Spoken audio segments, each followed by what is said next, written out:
बाह्या लक्ष्मीः उपैतमां देवतकर्केत्यश्च मणिनाथः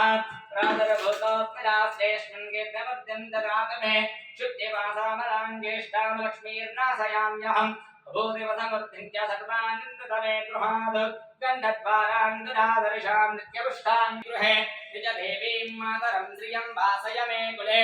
आर्द्रां दुष्करणीं पुष्टं सुवर्णां हेममालिनीं सूर्यां हिरण्मयीं लक्ष्मीं जातवेद लक्ष्मीमनवगामिनीं तस्यां हिरण्यं प्रभूतं गावो दास्योष्मानो विन्देयं पुरुषानहं यजुजप्रियतो भूत्वा जुह्यादाद्यमन्वहम् श्रियः पञ्चदशः पञ्चाश्री भवे भवेनाति भवे भवस्वमां भवोद्भवाय नमः वामदेवाय नमो मनोन्मनाय नमः अघोरेभ्यः सर्वेभ्यः सर्वेभ्यो नमस्ते अस्तु रुद्ररूपान्तिः षडां नाजनवावरणदेवतायै श्रीराजराजे